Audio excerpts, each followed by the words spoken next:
Masina, Ray Sibayan at Romel Fuertes.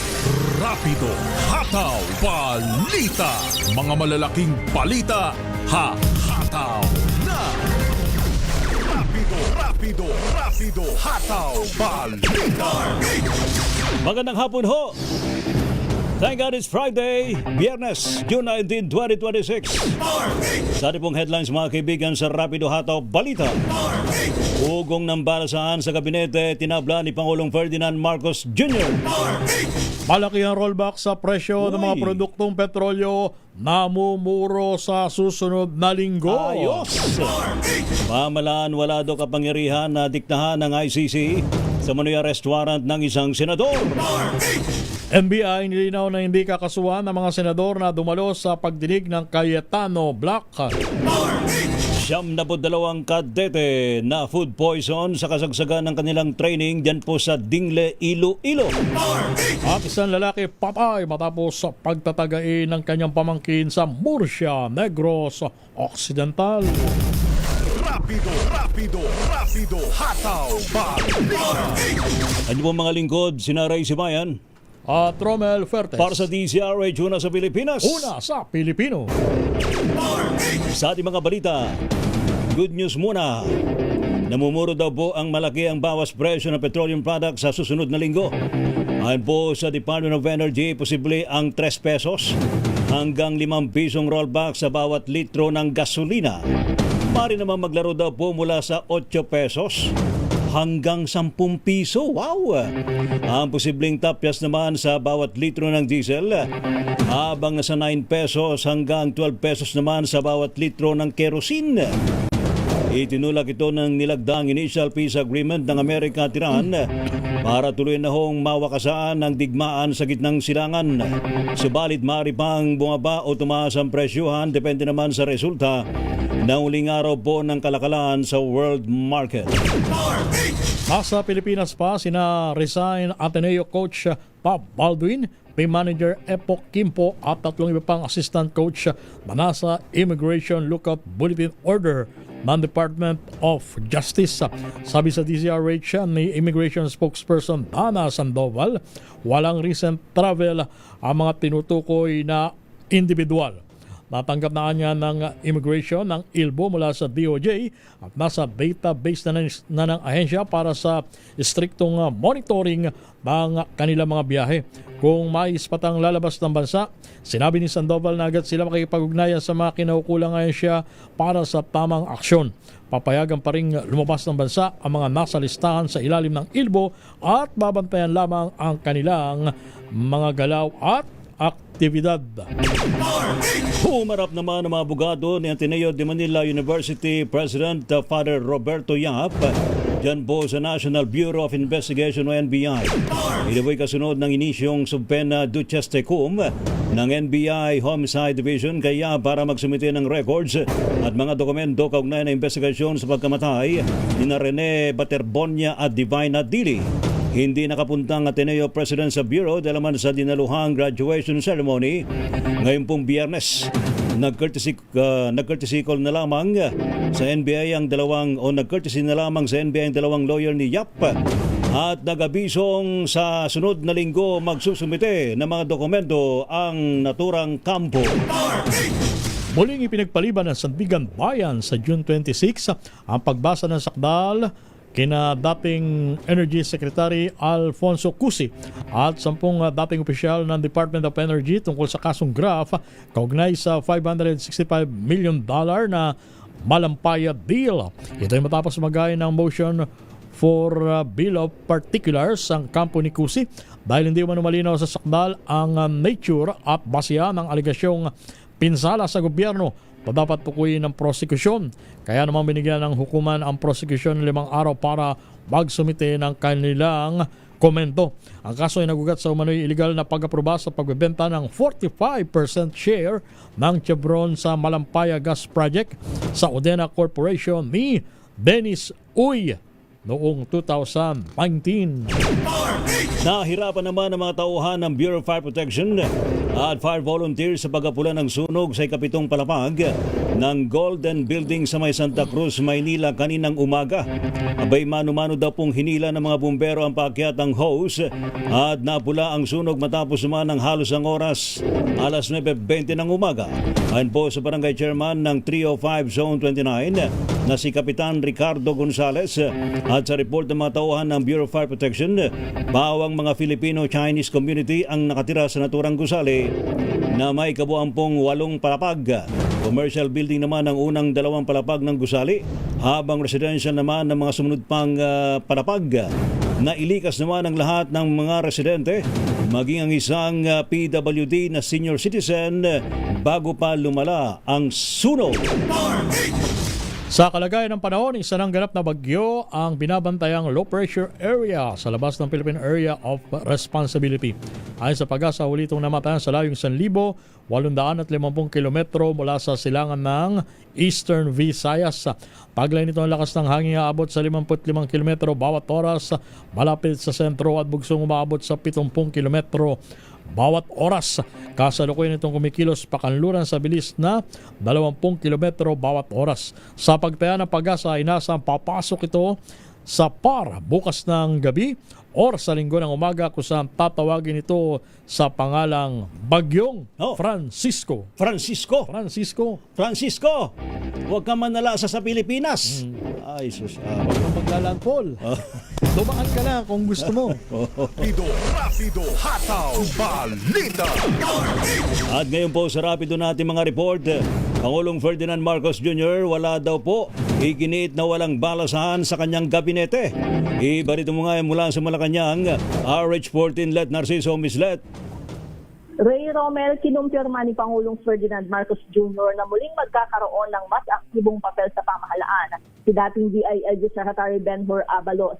Pero ayon sa Pangulo, hindi ito nangangahulugan na magkakaroon ng balasahan sa gabinete. Sa kapihan with the media sa Russia, sinabi ni Pangulong Marcos na matagal nang tumutulong si Abalos sa gobyerno kahit wala na ito sa pwesto, kaya bukas siyang mabigyan ito ng opisyal na tungkulin sa hinaharap. Gayunpaman, iginiit ng presidente na hindi kailangang may mapalitan o matanggal ng miyembro ng gabinete. Kontentoan niya siya sa kasalukuyang komposisyon ng kanyang gabinete dahil maayos ang pagtutulungan ng mga ito sa pagpapatupad ng mga proyekto at programa ng administrasyon. Pakinggan natin si Pangulong Marcos. What you are trying to promote in government is stability and a steadiness of work, and that's an important part of governance.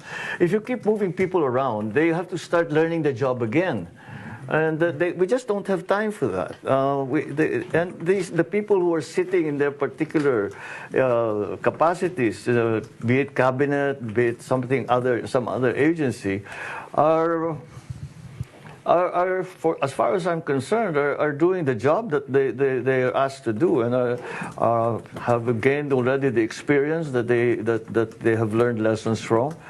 And to just keep moving people around for no really good reason, it makes no sense to me. Si Pangulong Bongbong Marcos. Ito si Let Narciso para sa DZRH. Una sa Pilipinas, una sa Pilipinas. DOE dapat tiyakin na bababa ang presyo ng produktong petrolyo sa paglagda ng peace agreement sa pagitan ng US at Iran, ayon kay Senate President Win Gatchalian. RH number 28, Paring Raymond at Paas. Paring Raymond. Paring Romel, kinalampag ni Senate President Sherwin Gatchalian ng Department of Energy upang tiyakin na mag-rollback ng husto ang presyo ng langis sa oras na tumigil ang giyera sa pagitan ng Amerika at Iran. Iti kasunod ng paglagda ng Memorandum of Understanding sa pagitan ng dalawang bansa na siyang maging hudyat ng tuluyang pagbubukas ng Strait of Hormuz kung saan dumadaan ng mga oil tanker papuntang Pilipinas. Sabi ni Gatchalian, matagal nang pasan ng publiko lalo ng mga nasa pampublikong transportasyon, mga magsasaka at may isda at ordinaryong mga gawa at mamimili ang epekto ng mataas na presyo ng petrolyo simula ng sinalakay ng US ang Iran. Sa kabila ng magandang balita, ginimok pa rin ni Gatchalian ang Malacanang na ipagpatuloy ang pamimigay ng tulong sa mga tinatawag na vulnerable sector na matinding naapektuhan sa giyera sa Middle East. Naniniwala ito na mas mabilis ang pagbangon ng mga nasa vulnerable sector kung patuloy silang suportahan ng pamahalaan. Si Gatchalian ang itinalagang chairman ng Ad Hoc Protect Committee na nagsagawa ng mga pagdinig hinggil sa epekto ng giyera sa Middle East sa bansa. Ito si RH20, Raymond Advas para sa DZRH, una sa Pilipinas, una sa Pilipino. Thank you. Salamat lakay Raymond. Samantala, Philippine government na walang kapangyarihan daw po na diktahan ang ICC sa money arrest warrant ng isang senador. Report mula kay RH12, Milky Rigunan. Milky. Ray at Romel, walang kapangyarihan ng gobyerno sa International Criminal Court. Welta ito ni Lanao del Sur Representative at House Prosecutor Sia Alonto Adjong sa SOCMED post ni Davao City Representative Paulo Pulong Duterte sa impormasyon nito na nakatakda na umanong ilabas ang warrant of arrest laban kay Senator Bongo. Ayon kay Adjong, wala silang direktang impormasyon o kilalaman o kaalaman sa umanong ilalabas na warrant of arrest. Sabi ni Adjong, independent ang ICC at tanging nasa kanila ang kapangyarihan na maglabas ng arrest warrants. Anya, ang pasya ng ICC ay walang kinalaman sa gobyerno ng Pilipinas o kahit na sa anumang bansa. Narito si Lanao del Sur Representative at House Prosecutor Zia Alonto Adjong. The internal judicial ruling or proceedings of the ICC, insofar as the release of arrest warrants, is beyond the dictation of this government or any government for that matter. So wala pong kapangyarihan ang gobyernong ito o impluwensya ang gobyernong ito para diktahan ang International Criminal Court patungkol sa pagre-release ng arrest warrant kanino man.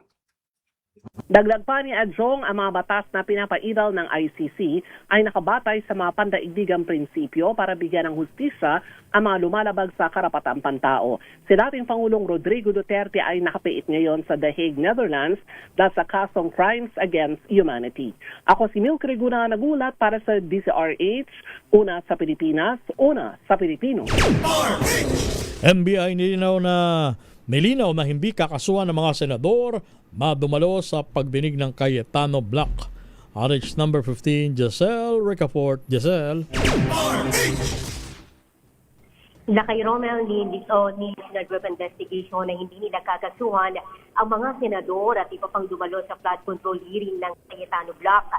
Ayon kay NBI Director Ibag, sinabi niya na maaaring kasuhan yung mga ito ng perjury, libel at defamation, pero hindi ang Bureau yung kikilos sa paghahapla ng asunto. Hindi rin to niya idinedeklarang illegal yung flood control hearing. Ang patunayan na hindi ito legitimo, sinabi ni hindi protektado ng parliamentary immunity ang mga participant at nagkaroon din ng usurpation of authority noon. Noong June 4, nagsagawa yung Cayetano Black ng flood control hearing kahit pa deklarado ni noong Senate President Pro Tempore Win Gatchalian na wala silang official business sa Senado noon. Dumalo sa nasabing pagdinig yung 18 maleta boys na nagpangalan sa maraming kasalukuyan at dating mambabatas na tumanggap umano ng mga kickback mula sa mga proyekto sa flood control. Ito si Giselle Ricafort para sa DZRH, una sa Pilipinas, una sa Pilipino. Thank you, Miss Giselle Ricafort. Samantala naman, 90% daw po ng desisyon sa Ateneo Basketball abay dumadaan daw po kay Coach Tab Baldwin. Ano ha? Ating alamin sa report ni RH52, Edniel Parosa. Edniel! Halos lahat ng 90% ng mga desisyon sa Ateneo Blue Eagles ay dumaraan sa dati nitong head coach na si Tab Baldwin, na siya rin tumatayong team manager ng grupo. Ayon kay Interior Secretary John Vic Remulla, itong dahilan kung bakit material o krusyal ang kanya naging mga testimonya sa pagkamatay ng mga manalarong sila Rene Baterboy at Divine Adili. Ginawa ni Remulla assessment matapos ang kauna-unahang pagharap ni Baldwin sa otoridad. Ito ang mangyaring trahedya na kupunan sa Aurora ng Hunyo 8. Isama sa mga nakuha ng PNP-CIDG mula kay Baldwin ay ang mga maikling kopya ng drone na kuha sa kasagsagan ng pagdasanay. Dayon man, maaga pa umano para masabing si Baldwin ang nagkasala tanging may pananagutan sa nabagit na insidente. Pakinggan natin ang DLG Secretary. Material kasi siya ang coach, head of management. He makes 90% of the executive decision. So, yung testimony niya ngayon is very important. Sa pahayag pa ni Remulla sa ambush interview din sa Camp Crame, sinabi niya na kailangan pa ng CIDG na makausap ang mismong pamunuan ng Ateneo ay pinasabtina na sa susunod na Webes. Hindi kasi nagtutugma, sabi ni Remulla, o mayroong inconsistencies sa kwento ni Baldwin at iba pang coaching staff kumpara sa account ng mga players na nagbigay na kanilang sinumpaang salaysay. Samantala lang na panahon sa Camp Crame, bumuhos ang moderate na pag-ulan ayong pasado alas 2 na hapon at nagpapatuloy hanggang sa mga oras na ito. Ako si Edniel Parrosa, Razor H. Una sa Pilipinas, una sa Pilipino. Mga estudyante, guro at staff ng Ateneo magwo-walk out bilang bahagi ng paghanap ng hustisya sa dalawang namatay na basketball players. Ibalita mo yan, RH number 5, Val Gonzalez. Romel, mamayang alas 4 ng hapon ay nakatakdang magtitipon-tipon ng mga tenista sa Zen Garden sa Loyola Heights, Quezon City. Pangungunahan ng sanggunian ng mga mag-aral ng pamantasang Ateneo de Manila, kasamang mga guro at staff ang solidarity walkout para alalahanin ang malagim na sinapit ni na Rene Clerc Baterbonia at Divine Adili. Ayon sa mga estudyante at staff, patuloy ang kanilang panawagan para sa pananagutan matapos ang town hall kung saan nilahad ng komunidad ang kanilang mga hinaing sa administrasyon. Sabi ng grupo na ang kakulangan ng transparency ay siyang nagpasiklab ng iba't ibang spekulasyon na naging sanhi ng maling pagbunton ng galit sa mga kakampi ng dalawa. Kasabay ng isasagawang walkout ang commencement ng graduate class of 2026. Kaya't nananawagan ng Ateneo Seniors Alliance ng tahimik na protesta matapos ang seremonya bilang pakikiisa sa panawagan at paghahanap ng hustisya. Ako si Val Gonzalez, DCRH, una sa Pilipinas, una sa Pilipino. Thank you. Salamat, Val. Samantala naman, tatlong iba pang kumpanya sa likod ng natenggang balikbayan boxes ng FW abay target ding kasuhan ng Bureau of Customs sa DOJ. Report mula kay RH9, Tina Nolasco. Miss Tina. Nakay Ray, may natitira pang ang tatlong kumpanya na nasa likod ng mga natenggang balikbayan boxes ng mga OFW. Ang kakasuhan din ng Bureau of Customs sa Department of Justice sa kasong paglabag sa Customs Modernization and Tariff Act. Bukod pa dito, sa Makati Express Cargo na unang kinasuhan ng Customs at ang 5 iba pang consolidator na kinasuhan ngayong araw sa Justice Department. Ayon kay Customs Commissioner Ariel Nepomuceno, inisyal na bilang 11 ang dapat kakasuhan. Ngunit 2 sa mga ito ay naghain ng motion for consideration at napatunayang biktima lamang din. Kaya kabuang 9 na kumpanya na lamang ang kakasuhan ng Customs. Hindi naman pinangalanan ng Customs Commissioner ang 3 iba pang kumpanya na natitirang kakasuhan ng ahensya. Paliwanag ni Nepomuceno, inaaral pa maigi ang kasong isasampa, mga dokumento at ebidensya upang tumayo sa korte ang reklamo laban sa mga kumpanya, kaya hindi pwedeng sabay-sabay ihain ang reklamo sa DOJ. Pakinggan natin si Customs Commissioner Nepomuceno. Yung documentations kasi pinilit natin na maging maingat yung paghahanda ng mga dokumento upang sigurado na mananalo tayo dun sa kaso laban dito sa mga kumpanya na to. May panuntunan ng Department of Justice, natutunan ko kay Secretary now Ombudsman na Boying Remulla na meron silang sinusunod na dapat meron tinatawag na certainty of conviction yung mga isasampa nating kaso. No? Ito, si RH9, Tina Nolasco para sa DZRH, una sa Pilipinas, una sa Pilipino. Samantala, UAE mamahagi ng food packs, malinis na inumin tubig bilang tulong sa mga naapektuhan ng lindol sa Zarangani. Ibalita mo yan, RH number 4, Miss Karen O. Yong, Miss Kay. Yes, kasamang Romel, kasamang Ray, nagtungo ang United Arab Emirates sa UAE response team sa Sarangani province ngayong Biyernes upang ihatid ang mga kinakailangang tulong para sa mga komunidad na lubusan na apektuhan ng 7.8 na lindol na tumama sa lugar kamakailan. Ayon sa Embahada ng UAE sa Pilipinas, ibinamigay ng UAE response team kasama ang UAE Ambassador to the Philippines, Mohammed Obaid Salem Al-Katam Al-Zahabi, ang 700 food parcels at 500 gallons ng malinis na maiinom na tubig para sa mga apektadong pamilya sa nabanggit na probinsya. Kasabay ng koordinasyon sa local government unit ng Sarangani, isasagawa ang humanitarian mission ng UAE in phases o ilang bahagi. hanggang sa mabuo ang 20,000 food parcels at 20,000 gallons ng may inom na tubig upang mapunan ang pangangailangan ng mga apektadong residente at matulungan ang mga pamilya na unti-unting makabangon sa dala na hamon ng lindol. Binisita rin ng UAE Response Team ang ilang mga apektadong lugar upang direktang ma-assess ang mga kondisyon at pangangailangan ng mga apektadong pamilya. Nauna rito nagpadala ng mensahe ng pakikiramay ang Ministry of Foreign Affairs ng UAE sa mga biktima ng lindol at sinabing umaasa sila sa mabilis na pagbangon ng mga komunidad na lubos na naapektuhan ng lindol. Ako si RH4 Karen Oyong nag-uulat para sa DZRH, una sa Pilipinas, una sa Pilipino. Thank you. Salamat, Ms. Karen Oyong. Samantala naman, Department of Migrant Workers, abay meron daw mong paalala sa mga Pilipinong naghahanap ng trabaho sa Cambodia. Ha? Mga masasangkot daw po sa online scam, may kaakibat na matinding parusa. Naku po. Ating alamin sa report ni RH27 Noche Gagas. Noche! Romel, Lakay Raya, mahigpit na pinapaalalahanan ng Department of Migrant Workers ang lahat ng Pilipinong naghahanap ng trabaho sa ibang bansa na maging mapanuri at huwag basta-basta maniwala o sunggaban ang alok na trabaho na pinakalat sa social media, messaging applications at iba pang online na platforms. Ayon sa mga report ng otoridad, patuloy ang mahigpit na operasyon laban sa mga online scam syndicate sa Cambodia. Kabilang na ang mga Pinoy ang naaresto at naharap sa mga kasong kriminal dahil umano sa pagkakasangkot sa online scam activities. Dahil dito, pinapalalahanan ang publiko na ang pagtatrabaho sa mga online scam compound nag-aalok ng malaking sahod sa kalaunan ay mapupunta sa scam hub. Aris27, Nutikakas, DZRH, una sa Pilipinas, una sa Pilipino.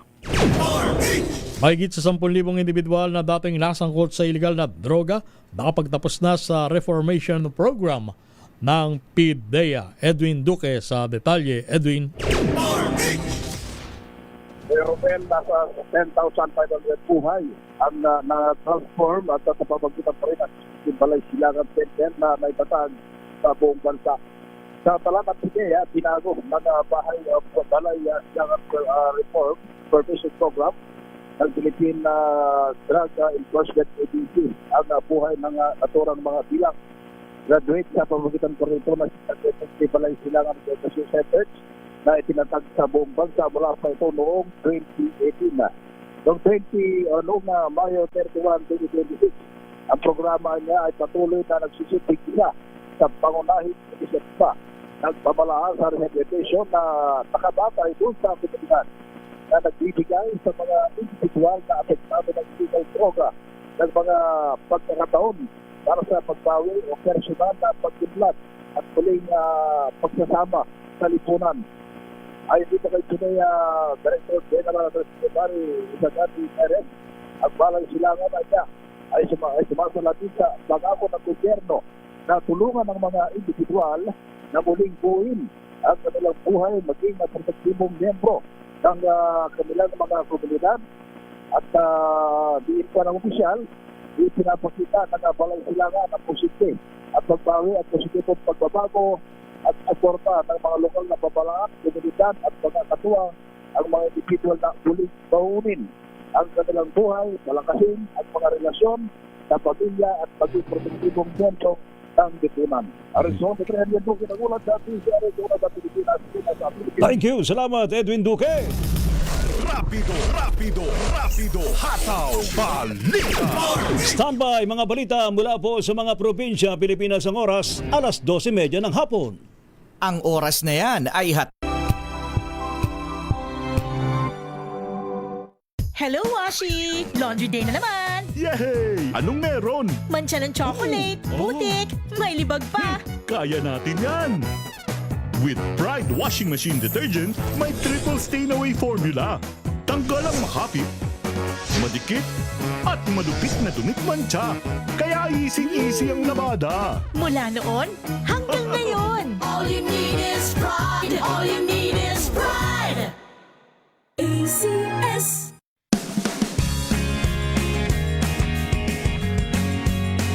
Unboxing MX3T. This is a unique combination of mangosteen and pandan. Each box has 20 tea bags that can be steeped to 1 glass or up to 1 liter of water. Enjoy it hot or cold. Shop at Lazada, Shopee, and in leading drugstores nationwide.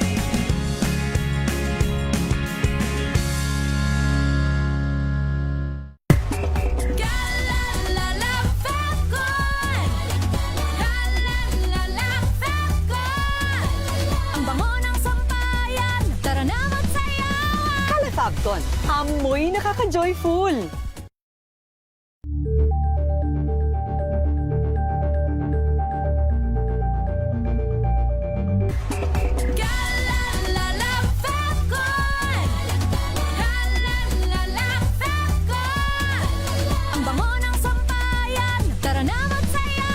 Kalefagton, amoy nakaka-joyful.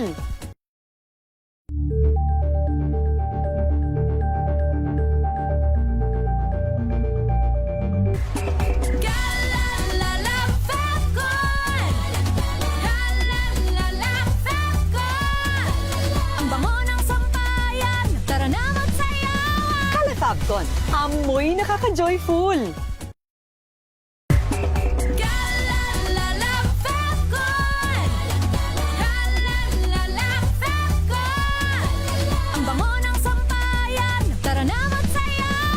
Kalefagton, amoy nakaka-joyful.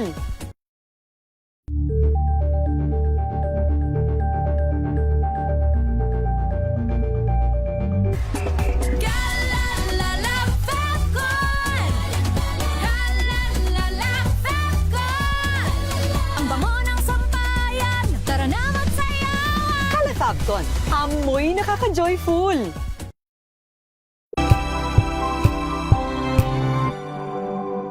Ito ay bunsod ng naitalang 17 individual na ang kanilang naaresto. Ng Metro Manila Development Authority o MMDA ang No Contact Apprehension Policy o NCAP sa Metro Manila. Sa ang ilang mga dokumento ay peke. Hindi rin legal ang employment na ipinangako sa kanila. Sa mata ng batas, mananagot ang sangkot at may sala. Dahil sa bawat paglabag, may karampatang parusa. Alamin ang mga pananagutan sa likod ng mga bawal. Dito sa Hoy! Bawal Yan! Tuwing Sabado, alas 11:30 ng umaga. Dito lang sa DZRH TV.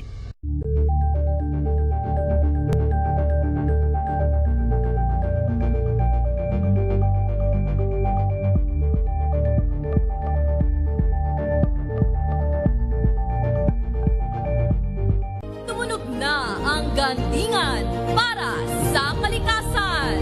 Ang nagkamit ng parangal bilang Best News Anchor ay walang iba kundi si Angelo Palmones ng Magandang Umaga Pilipinas, DZRH Radio 666 kHz.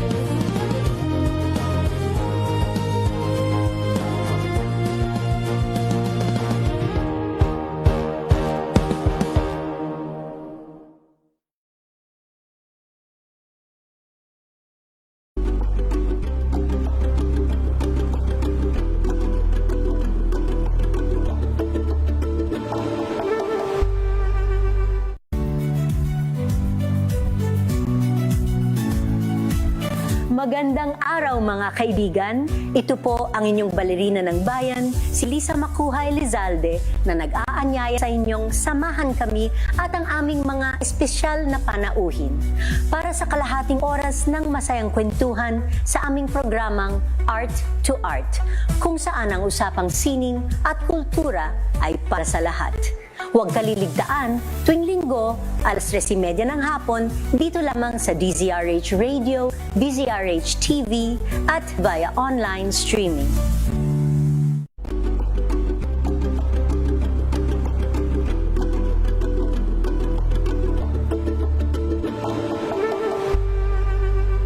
We've got you covered. From the hottest hits, exclusive interviews, to the bones fan meet experience, and hataw performances of your favorite stars. Saturdays, 12 noon, dito lang sa DZRH TV.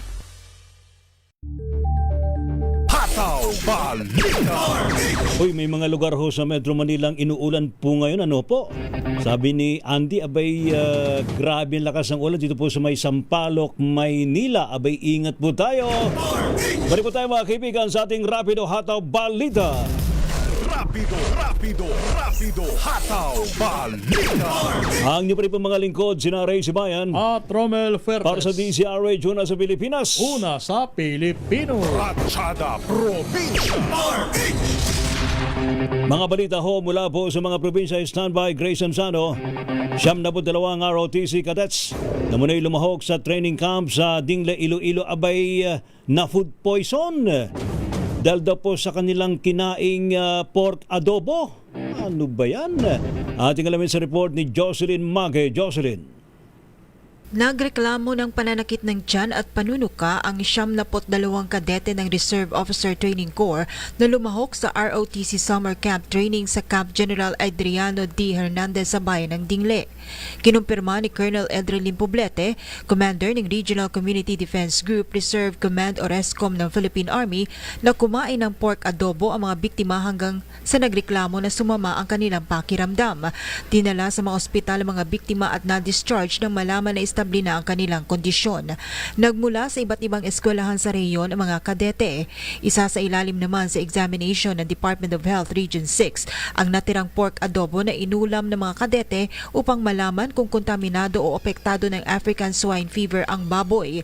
Sa pagkakaalam ni Colonel Poblete, sa Dingle binili ang hilaw na baboy pero wala siyang ideya kung saan nagmula ang buhay na baboy bago kinatay. 10 sibilyan na tiga Dingle ang kinuha ng RESCOM upang mag-asikaso sa mga pagkain para sa mga kadete at para rin sa mga officers. Mula sa Action Radio Iloilo, ito si Jocelyn Make para sa DZRH, una sa Pilipinas, una sa Pilipino.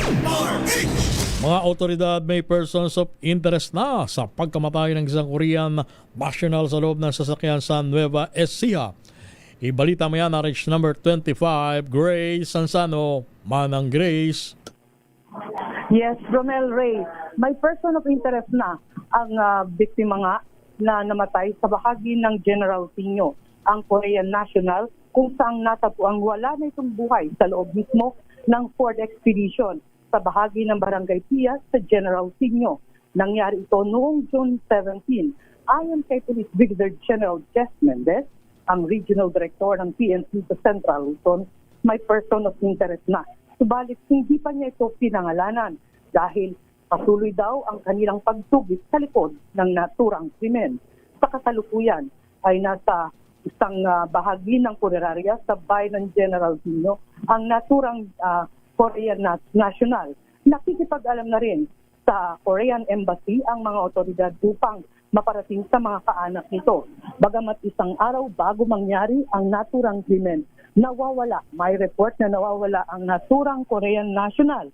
Kaya laking gulat nang matagpuan na lamang ito na wala ng buhay sa bahagi ng General Tino. May tama ng bala sa ulo ang biktima at ngayon isinasa isang tabi ang robbery dahil nga sa intact ang cash ng pera nito na nagkakahalaga ng 300,000 piso dahil hindi nang mamahalin niyang relo. Sa ngayon, tutok ngayon ang PNP kung sino nga at sino-sino ang magkakasabwat sa nangyaring krimen. Yan ang ating update. Ito, CRH25, Grace Verasantano. Una sa Pilipinas, una sa Pilipinas. Thank you, Grace. Samantala naman, isang lalaki patay matapos pagtatagain ng kanyang pamangkin sa bayan po ng Murcia, Negros Occidental. Report mula kay RH46, Rex Cantong. Rex. Patay ang isang 55 anyos na magsasaka matapos pagtatagain ng kanyang 19 anyos na pamangkin sa Purok Kinabong, Barangay Minuyan, Bayan ng Murcia, Negros Occidental. Ang biktima kinilala na si Antonio Pasion, habang ang suspect kinilala naman na si Roel Pasion, 19 anyos, pawang mga residente ng nasabing lugar. Ayon kay Police Captain Hani Labaro, hepe ng Murcia sa PNP. Nagkasagutan na magtsuhin dahil lamang sa kahoy ng biktimang pinutol. Nahuli ang sospek sa operasyon ng Morsha PNP sa tulong ng mga kapulisan ng Don Salvador Benedicto sa follow-up operation. Ito si RH46 Rex Cantong para sa DZRH, una sa Pilipinas, una sa Pilipino. Drug suspect sa bayan ng Abukay, lalawigan ng Bataan, arestado. Nahulian pa ng baril. RH number 37, Dani Kumpilang. Dani.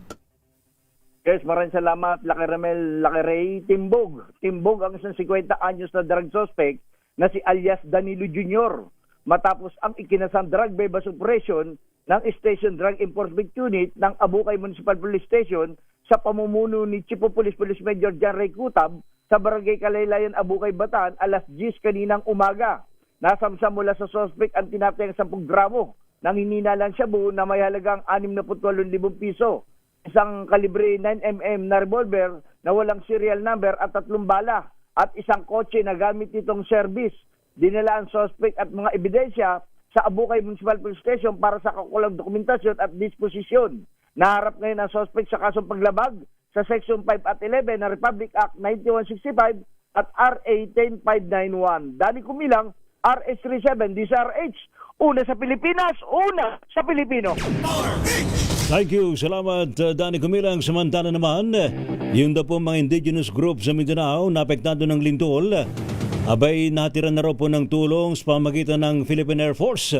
Report mula kay RH19, June Dimahutak. June.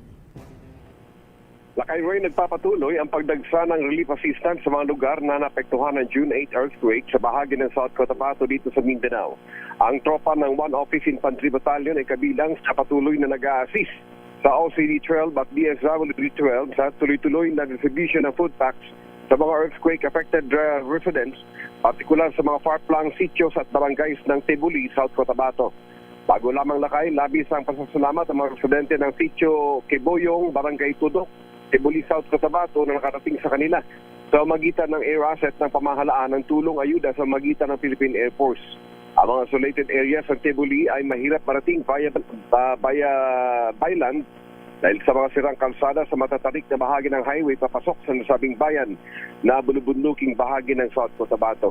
Sa magitan ng close coordination ng OCD at DSWD-12 sa local government unit, mabilis na na-deliver ang mga kinakailangang ayuda ng mga residente sa lugar na biktima ng mapinsalang lindol sa magitan ng ating Philippine Air Force at ng 1 Office Infantry Saifula Battalion. Mula sa mainit na panahon sa Central Mindanao, RH19, June Dimahutak, DZRH, una sa Pilipinas, una sa Pilipino. Samantala, 101 modular shelter units pinasinayaan ng DSUD sa siyudad ng Naga. RH number 18, Ruel Saldico. Ruel. Formal lang pinasanayaan at i-turn over ng pamalang lungsod ng Naga ang unang 101 na modular shelter units sa bayanihan na Village Transition Housing sa Barangay Pacol kasabay ng pagdiriwang ng ika-78 charter anniversary ng lungsod. Pinangunahan ni Mayor Lene Robredo at Department of Human Settlement and Urban Development, Secretary Jose Ramon Aliling ang blessing ribbon cutting ceremony at pamahagi naman ng mga susi sa mga benepisyaryong pamilya. Ang mga modular shelter units ay magsilbing pansamantalang tirahan ng mga pamilyang naghintay ng mas permanenteng pabahay. Partikular na ang inilikas na mula naman sa danger zones, waterways at mga naapektuhan ng sunog at iba pang kalamidad. Sa kabuuan, target ng proyekto ang pagtayo ng 300 modular shelter units na mahigit 2 hektaryang lupain sa mga barangay o sa barangay ng Pacol at Carayan. Sa kasulukuyan, 101 na unit na ang handa para sa occupancy habang target naman madagdagan ito sa 150 units bago matapos ang buwan. Mula dito sa Bicol, ito si RH18, Roel Saldico, una sa Pilipinas, una sa Pilipinas. Thank you. Salamat, Manoy Roel Saldico mula sa Bicol Region. Samantala naman, yun daw mga kandidata ng Miss Philippine Earth 2026. Aba, mainit daw, partner. Talaga? Mainit. Ay, pagka nandiyan ka, talagang...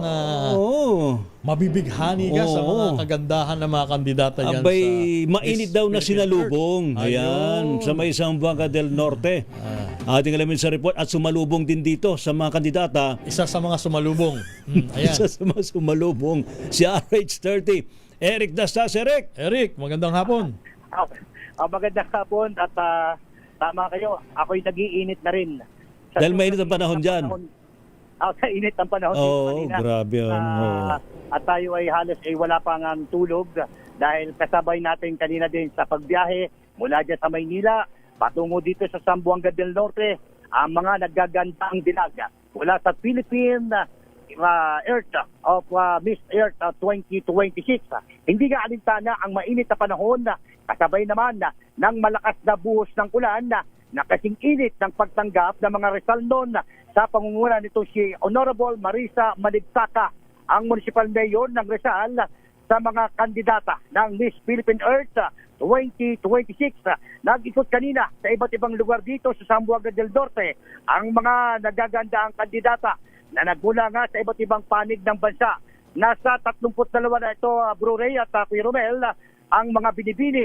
Ito ay nagtatagisan at magtatagisan bukas sa pagrampa at pagpapakita ng kanilang mga talento. Mamaya ay tutungon muna sila at makakadaog ang palad nila ang mga ibang mga taga Zamboanga del Norte dito sa isang munisipalidad pa rin dito sa Zamboanga del Norte. At mamaya meron din rehearsal at makakapagpadala tayo ng mga iba't ibang video na kung saan ay dito yung pagsusutingan nila ng swimsuit dito nga sa isang resort dito pa rin sa Zamboanga del Norte, Bro Ray and Kuya Romel. Ilan uli ang magtatagisan mga kagandahan at talento sa Miss Philippine Earth 26?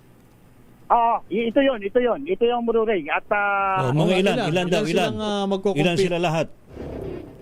32 to. Wow, ang dami pala. Wow, pagpipilian ha? Matatangkad. Magaganda ang kanilang mga personalidad at maging yung kanilang talagang cute ng nilang pangatawan ay parang Bro Ray, parang ikaw yun nung araw nakikita ko dito ng IKRP. Di ba? Nung kabataan namin ni Paring Romel, ha? Yung hugis namin parang hugis gitara. Yan. Ngayon, ano na ngayon? Hugis aparador.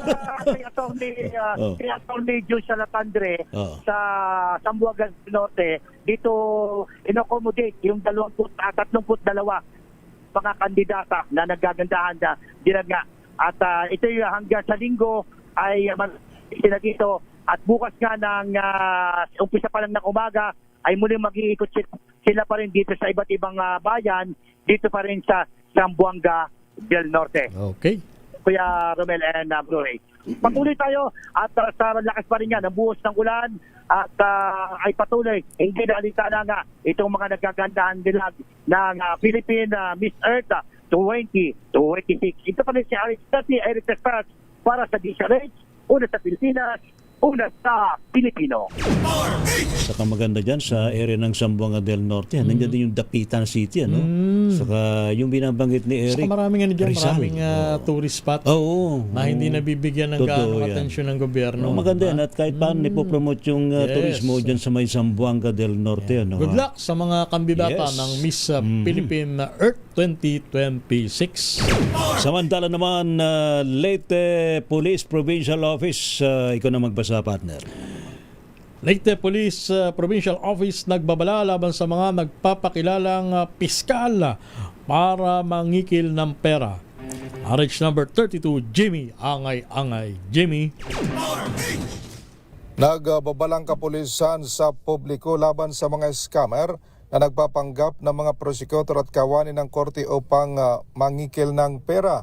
Ayon kay Leyte Police Provincial Office Provincial Director Colonel Celerino Sacro Jr., ginagamit ng mga manluloko ang GCash at iba pang electronic payment platforms upang humingi ng pera kapalit o mano ng pag-aariglo ng kaso sa pagpapalaya sa mga nakakulong.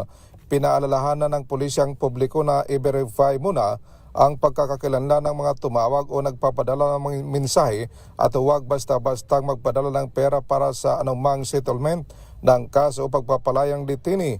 Pinayuhan din ng lahat na mag-ingat sa mga agarang kahilingan at pananakot ng taktika ng mga scammer at makipagtransaksyon lamang sa mga lehitimong tanggapan at otorisadong opisyal.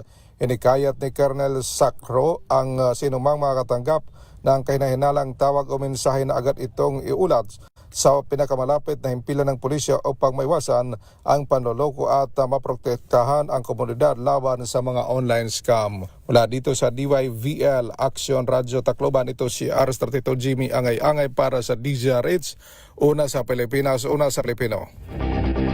Thank you. Salamat, Jimmy Angay-Angay. Metro Manila ngayon. Sa atibong Metro Manila ngayon, mula kay Kyle Bullias. Kyle, go! Lakay Ray Romel, abiso sa ating mga motorista. Asahan ang pagbagal ng daloy ng trapiko sa ilang mga kalsada sa Taguig City bukas. Dahil ito sa gagawing pilgrimage motorcade ng Vicariate ng Our Lady of Guadalupe, simula alas 3 ng hapon hanggang alas 6 ng gabi. Kabilang sa daraanan ng motorcade ang bahagi ng Clean Avenue at Lotan Avenue sa Barangay Sembo, JP Rizal Extension Corner Mabini Street sa Barangay West Trembo, JP Rizal Extension Barangay East Trembo, Rizal Extension sa bahagi ng Comembo at Barangay Pembo, gayon din ng 26th Street Corner 5th Avenue sa Bonifacio Global City, Barangay Fort Bonifacio. Samantala sa Quezon City naman, magkakaroon din ng aktibidad sa paligid ng University of the Philippines Diliman sa June 27, simula alas 6 ng umaga hanggang alas 12 ng hating gabi. Kabilang dito ang Lavlaban Pride Festival, Pride March at Maginhawa Pride Village. Kabilang naman sa mga maaapektuhang kalsada ang University Avenue, Emilio Jacinto Street, Commonwealth Avenue, Ilanan Street, Osmeña Avenue, Rojas Avenue at Lacandula Street. Pansamantala ring isasara ang nasa 4 na lane ng Commonwealth Avenue depende sa dami ng mga makikisa sa Pride March. Isasara naman ang Maginhawa Street sa pagitan ng Mapagkawang Gawa at Magiting Street para sa mga aktibidad ng Maginhawa Pride Village. Kaya naman pinapayuhan ang mga maaapektuhang motorista na dumaan muna sa mga alternatibong ruta upang makaiwas sa abala. Para naman sa ating ulat panahon, kasalukuyang nakararanas ng katamtaman hanggang sa malakas na buhos ng ulan na may kasama mga pagkidlat at malalakas na hangin ng ilang bahagi ng Metro Manila, partikular na sa bahagi ng Quezon City, Marikina, Pasig, San Juan, Mandaluyong, gayon din ang ilang bahagi ng Maynila at Pasay City. Ayon sa Pag-asa, posible itong tumagal ng hanggang 2 oras at makaapekto sa mga karatig na syudad at lalawigan. Yan ang latest sa Metro Manila ngayon. Ito si Kyle Bullias ng DZRH, una sa Pilipinas, una sa Pilipino. Thank you. Salamat, Kyle Bullias sa iyong Metro Manila ngayon. Uy, salamat do sa matumutok po sa ating balitaan, mga kaibigan, sa Rapido Hataw Balita. Naku, magandang hapon sa iyo, Apo Els Bartolome, ano ha? At sa kay dating PNP Chief Nick Bartolome, sir. Yan, nasa buong persa ng Philippine National Police, panguna po ni General Jose Melencio Nartates Jr. At sa kanyang number 2 man, si General Bernie Banak. Kumusta na kayo, mga sir, ano ha? And of course, sa buong persa po ng Armed Forces of the Philippines, sa panguna naman ni General Romeo Browner and mga kasama na mga sundalo rin na nakatutok sa West Philippine Sea, no ha? Philippine Coast Guard. Philippine Coast Guard at ang Philippine Navy. Yan, abay diyan lang kayo at bantayan po ninyo ating karagatan. Rapido Hataw Balita. Salamat do sa ating mga nakakapay sa DZRH News Team. Thank you kina Don, kay Kyle, kay Wina, maging kay Jackie. Uy, si birthday girl Josa pala. Si Josa Cruzat, birthday mo ha. Happy Josa, birthday sa iyo, Miss Josa, ha? Happy wedding day kay sa ating kasama. Ayun, si Miss Elaine. Ha? Ayan, wow. Elaine Apit. Si Sister L. Ha? Magiging apelido ni Miss Elaine Apit. Nakalimutan ko yung surname ng kanyang husband. Diyan yata siya magmamarcha sa may St. Augustine Church, ha? Sa may Intramuros. Best wishes, ha? Ang makasaysayang Intramuros, Maynila. Wow! Congratulations and best wishes sa inyong dalawa, no ha? Ng iyong hobby. Ayan, si Sister L. Happy Father's Day sa linggo din. Sa lahat ng mga tatay. Sa lahat ng mga tatay. Sa lahat ng mga daddy. Ayan, ha? Sa lahat-lahat ho. Maraming salamat. Ngayon po ang araw na ito. Thank God it's Friday. Ano po mga lingkod, sina Ray Sibayan. At Romel Fertes. Para sa DZRH, una sa Pilipinas. Una sa Pilipino. Pilipinas ang oras, 4 minutes bago sumapit ang alas 3 ng hapon.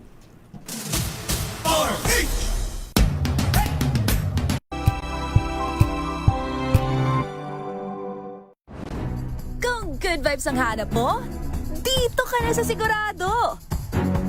Mula sa mga istoryang nagbibigay ng inspirasyon hanggang sa mga kwentong may dalang solusyon. Mga balitang pampagaan ang pakiramdam at pampaganda ng araw.